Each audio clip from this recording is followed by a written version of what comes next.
सिर्फ इसलिए कि प्रेमी की सहायक सीट 1 सेंटीमीटर हिल गई। महिला ने चुपके से उस पर लोहे की कील रख दी और फिर उसे स्कार्फ से ढक दिया। ये सब करने के बाद उसने डॉल्फिन को हाथ लगाकर देखा।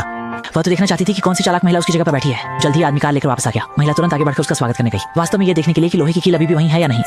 जब उसने देखा कि लोहे की कील अभी भी वहाँ थी और आदमी भी जैसे कुछ हुआ ही नहीं घर लौट आया, तो उस महिला ने सोचा शायद उसने अधिक सोच लिया। लेकिन तभी महिला ने पड़ोस की लड़की शियाओ माई को अपनी पीठ पकड़ते हुए देखा। ये देखकर महिला ने पुष्टि की कि शियाओ माई ही सह चालक स्थान पर बैठी थी। उसने तब शियाओ माई से पूछा कि क्या हुआ। इस पर शियाओ माई ने झूठ बोला कि वह जिम में गिर गई थी।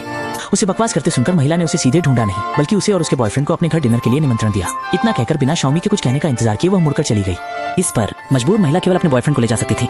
हालांकि खाने से पहले महिला ने कहा कि उसे एक बात की घोषणा करनी है। उसने झूठ कहा कि वह गर्भवती है, लेकिन बच्चा उसके प्रेमी का नहीं बल्कि शाओमी की प्रेमी शाओ शुआई का है। उसकी बात सुनकर सभी हैरान रह गए, लेकिन कुछ लोगों के लिए यह चौंकाने वाला है। महिला ने आगे कहा कि वे और छोटा शू 1 साल से अधिक समय से गुप्त रूप से मिल रहे हैं, इसलिए आप लोग भी अपना राज उजागर कर सकते हैं। लेकिन इसके लिए तो दोनों बिल्कुल भी नहीं फंसे और कहा कि उनके पास कोई राज नहीं है। दोनों के इनकार करते देख महिला ने उन्हें कहा कि अभिनय न करें, उसने पहले ही उनके संबंध के बारे में जान लिया है। जैसे ही शाओमी ने सुना, वो बहुत दुखी होने का नाटक करते हुए रोते रोते टॉयलेट में चली गई। लेकिन उन्हें यह नहीं पता था कि जैसे ही शाओमी बाथरूम में गई, उसने तुरंत अपना चेहरा बदल लिया। ये देखकर आदमी भी अंदर चला गया और कहा कि वह एक साफ तौलिया दे रहा है। लेकिन दोनों की हरकत पर महिला अचानक हंस पड़ी।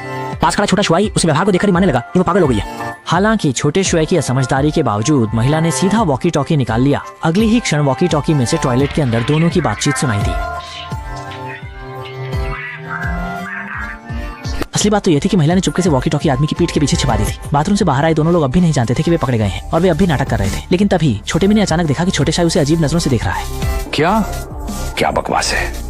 उनके संदेह के लिए औरत ने तुरंत ही एक स्पष्टीकरण दिया। जब दोनों ने वॉकी टॉकी देखा तो उन्हें पता चला कि वे उजागर हो चुके हैं। इसके बाद छोटा शुआई और छोटी मई ने कहा कि वे यहीं तक हैं। आखिर में दोनों को निराश होकर वहां से जाना पड़ा।